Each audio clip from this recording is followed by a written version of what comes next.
وغیرہ بھی دکھائیں گے آج کے اس پروگرام میں. ہمارے ساتھ موجود ہیں جناب مفتی عبدالقوی صاحب ملتان اسٹوڈیو سے. بہت بہت شکریہ مفتی عبدالقوی صاحب آپ کا. اور قندیل بلوچ صاحبہ کے جو لائر ہیں صفدر شاہ صاحب، وہ بھی ٹیلی فون لائن پر ہمیں جوائن کریں گے. مفتی قوی صاحب السلام علیکم. وعلیکم السلام. بہت شکریہ آپ نے وقت نکالا مفتی صاحب.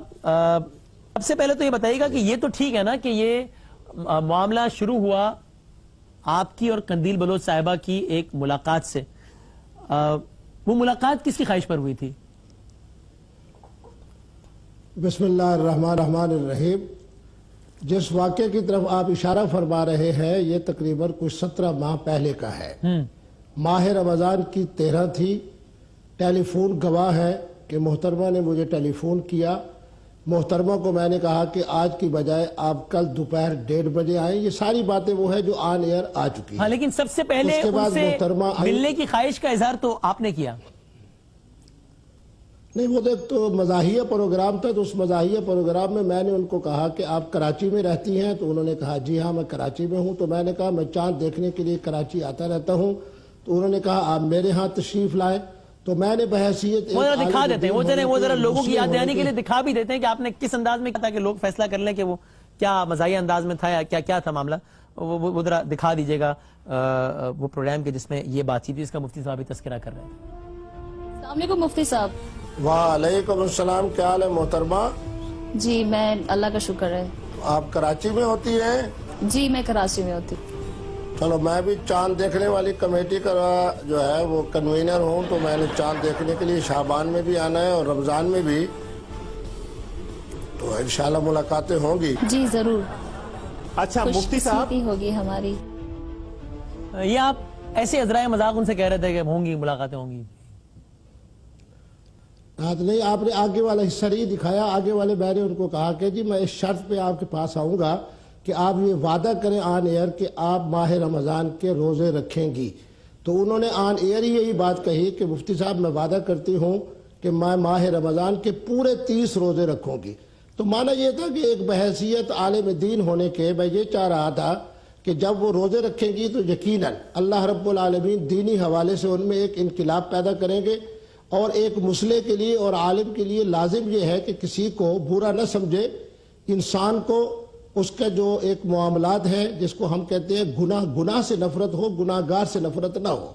تو میں نے ان کو جو اس دعوت دی وہ اس حوالے سے دی کہ آپ روزے رکھیں اور میں انشاءاللہ آپ کے پاس. میں اب اس ڈیٹیل میں نہیں جاتا کیونکہ اگین وہ روزہ کسی نے رکھا ہے کسی نے نہیں رکھا، اس کا اللہ کا معاملہ ہے. میں کیا اس پہ انویسٹیگیٹ، یہ ایک الگ معاملہ ہے کہ اس پر ان کا موقف الگ رہا.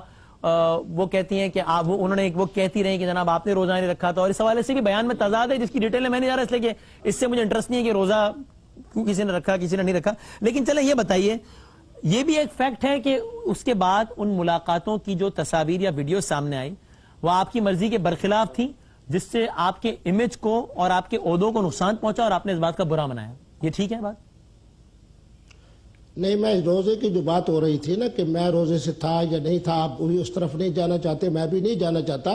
میں یہ بات کہہ رہا ہوں کہ اسی پروگرام کے اندر طے یہ ہوگا کہ وہ میرے پاس آئیں گی یا میں ان کے پاس جاؤں گا تو اس شرط پر کہ وہ یہ وعدہ کریں کہ وہ روزے رکھیں گی. تو اس پر انہوں نے کہا کہ میں پورے 30 روزے رکھوں گے.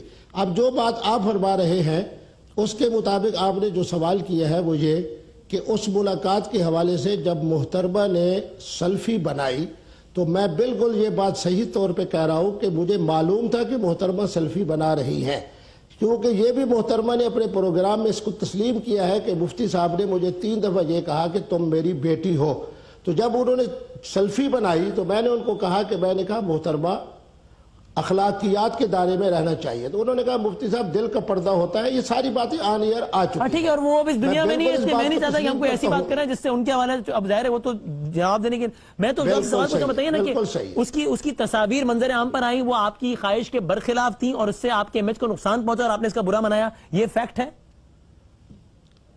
نہیں، میں آپ یہ نہیں کہہ سکتے کہ برخلاف تھی. آپ یہ کہہ سکتے ہیں کہ جب محترمہ نے سیلفی بنائی تو اس کے اوپر میں نے ان کو اخلاقیات کے دائرے میں رہنے کے لیے ضرور کہا، لیکن مجھے معلوم تھا کہ وہ سیلفی بنا رہی ہیں. اور آپ کو یہ بھی تاثر تھا کہ وہ پبلک بھی کریں گے اس کو؟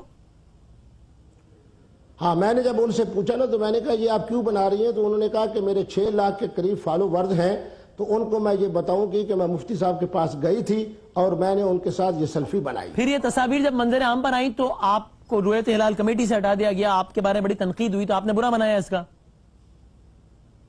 نہیں دیکھیں جی, بات یہ ہے کہ میں نے تو اس وقت برا منایا نا کہ جب یہ سیلفی آئی تو مجھ سے اس وقت الیکٹرانک میڈیا نے پوچھا تو میں نے تسلیم کیا کہ جناب یقیناً سیلفی بنی ہے. تو اس پر محترمہ نے ایک بات کیا, وہ چونکہ جنت میں جا چکی ہیں تو میں اس لیے ایسی بات نہیں کہنا چاہتا. انہوں نے کہا جی مفتی عبدالقوی نے مجھے فون کر کے بلایا. تو میں نے کہا کہ محترمہ ماہ رمضان ہے, ہمیں سچی بات کہنی چاہیے. تو اس پر انہوں نے کہا کہ مفتی عبدالقوی جھوٹ بول رہے ہیں. تو اس پر میں نے دل میں سوچا کہ معاملہ شاید کسی اور طرف جا رہا ہے, معاملہ اس طرف نہیں جا رہا جس طرف وہ بحیثیت ان کے بیٹی ہونے کے میں ان کی خواہش پر یہ چاہ رہا تھا کہ ان کی عمران خان صاحب سے ملاقات کرائی جائے. اچھا ایک منٹ, میرا شکریہ ذرا اس بحث کو یہاں پر ایک منٹ کے لیے روکتے ہوئے, اچھا ایک تو اللہ سب کے درجات بلند کرے اور اللہ کرے ایسا ہی ہوتا تھا معاملہ, لیکن آپ نے جس یقین سے کہا ہے مجھے نہیں معلوم کہ کس طرح اتنے یقین سے کہ کوئی کہاں ہوتا ہے اور کوئی کہاں, اللہ کرے کہ معاملہ بالکل ایسا ہی ہو. لیکن مفتی صاحب آپ کا عموماً جو انداز گفتگو رہتا ہے, میں پھر کہہ رہا ہوں کہ میں پرسنل حوالے سے کوئی بات نہیں کر رہا, میں خود بڑا گناہگار انسان ہوں, اللہ جو ہے وہ اصلاح کرے, میں صرف پبلکلی جو بات ہے اس پہ بات کر رہا ہوں, ورنہ مجھے کوئی حق نہیں ہے کہ میں کسی کی ذاتی زندگی میں وہ کروں, پہلے مجھے اپنی اصلاح کی ضرورت ہے. پبلکلی ٹیلی ویژن پر چونکہ ظاہر آپ کا ایک لبادہ ہے, آپ کا ایک تشخص ہے, دینی شناخت ہے, جو آپ کا اس حوالے سے جو رائے ہوتی ہے یا خواتین سے جو بات چیت ہوتی ہے وہ آپ کے خیال میں وہ ٹھیک ہوتی ہے, یا اس سے لوگوں کو کہنے کا موقع نہیں ملتا کہ مذہبی لبادے میں دیکھو پھر کیا ہو رہا ہے؟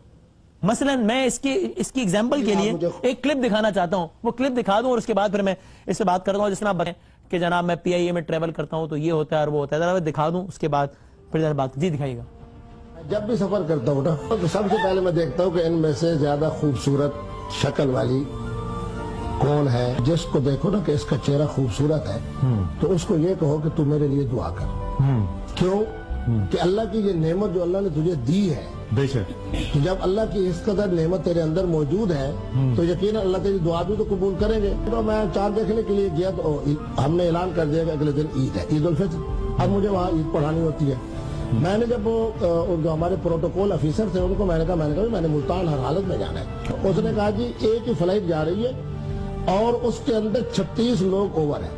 اچھا, میں نے کہا نہیں تم مجھے جاؤ, تم ایک طرف کھڑے ہو جانا, میں انشاءاللہ کچھ تصویر بھی چلاؤں گا. میں جب وہاں گیا نا تو ایک خوبصورت محترمہ کھڑی تھی جو PIA کے اس نظام میں, لیکن وہ پرانے کوئی کھنڈرات والی محترمہ تھی تو خوبصورت تھی. اچھا ٹھیک. میں سیدھا ان کے پاس گیا تو میں نے ان کو کہا, میں نے کہا آپ کا خوبصورت چہرہ دیکھ کر میرا دل چاہتا ہے کہ آپ میرا کام کر دیں گے. میں نے کہا جی میں نے اس طرح جانا ہے. یقین کریں اس نے کہا 36 جہاں اوور ہو سکتے ہیں تو وہاں 37 بھی تو ہو سکتے ہیں. ایک تو مفتی صاحب یہ خواتین کے حوالے سے یہ ریمارک کہ وہ اس کے جیسی اور کھنڈرات اور یہ اور وہ, مطلب یہ آئی تھنک یہ بڑی ایک انسلٹ ہے خواتین کے حوالے سے.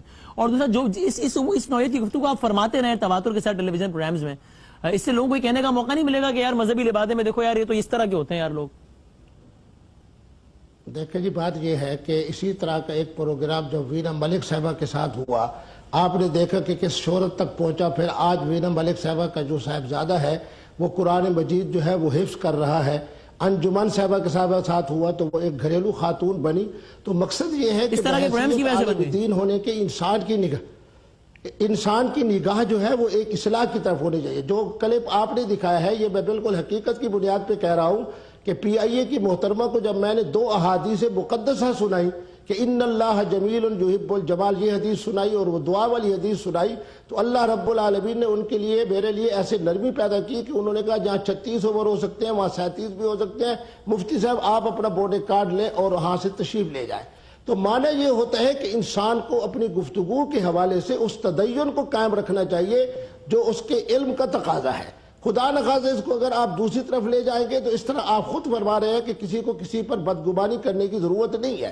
ہمیں یہ بات دیکھنی چاہیے کہ جو آدمی گفتگو کر رہا ہے اس کا ماضی کیا بتاتا ہے. جو الفاظ آپ نے استعمال کیے وہ ٹیلی ویژن پر نجی زندگی میں بھی نہیں کرنے چاہیے, لیکن ٹیلی ویژن پر خواتین کے لیے استعمال کیا جانا ٹھیک ہے آپ کے خیال میں کہ وہ کھنڈرات جیسی اور پتہ نہیں کیا ہوتی تو ٹھیک ہے یار بس.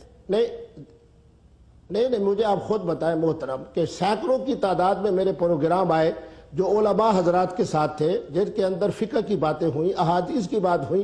یہ ایک مزاحیہ پروگرام تھا. اس مزاحیہ پروگرام میں سے اگر کوئی لفظ میری زبان سے ایسے نکلا ہے تو میرا خیال یہ ہے کہ اللہ بھی معاف کرنے والے ہیں. تو معنی یہ ہے کہ ہمیں گفتگو اس انداز سے کرنی مزاح میں بھی ہر عورت ایک عزت تو ڈیزرو محترمہ کرتی ہے نا، اور ہمارے لیے بہن کے درجے میں ہے اور بیٹی کے درجے میں ہے. اور آگے بڑھتے ہیں. اور ایک اچھا اب مجھے بتائیں، یہ اس سارے واقعے کے بعد آپ نے قندیل بلوچ صاحبہ سے یا ان کے کسی بھائی سے رابطہ کیا تھا جب یہ تصاویر وائرل ہو گئی تھی اور آپ کو تنقید کا نشانہ بنایا جا رہا تھا؟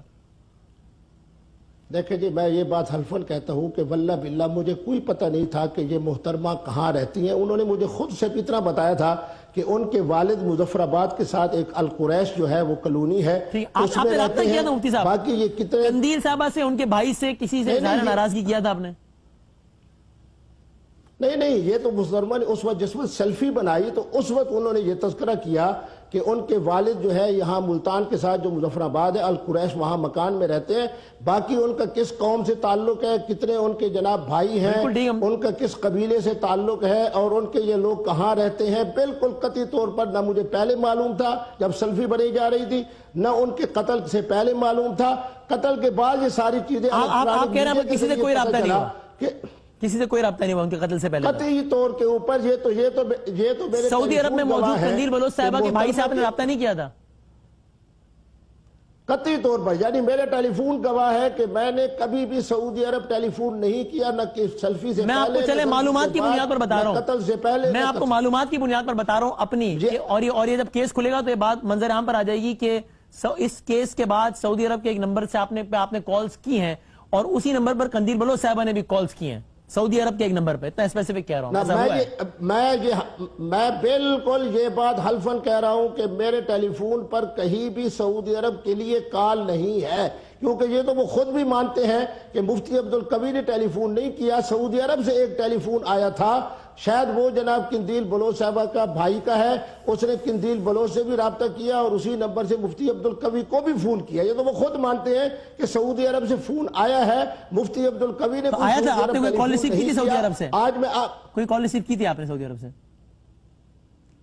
نہیں، سعودی عرب سے وہ تو پولیس کی رپورٹ کے مطابق اس سیلفی کے بعد تقریباً 3000 سے زیادہ لوگوں کے آپ نے ان کے بھائی کی کوئی کال ریسیو کی تھی مفتی صاحب؟ ممالک سے ٹیلی فون ہے. میں بالکل حلفاً کہتا ہوں کہ مجھے کوئی پتہ نہیں ہے کہ کون سا ٹیلی فون اس کے بھائی کا ہے.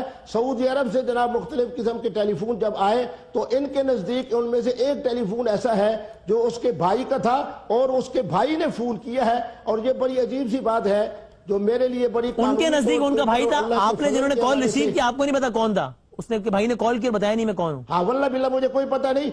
اور اس کی وجہ یہ ہے کہ اس کا دورانیہ 5 سیکنڈ ہے اور دوسری طرف سے 9 سیکنڈ ہے. 5 سیکنڈ اور 9 سیکنڈ کے دورانیے کے اندر مجھے نہیں معلوم کہ سعودی عرب سے آنے والا جو فون ہے یہ عارف کر رہا ہے یا بکر کر رہا ہے یا خالد کر رہا ہے یا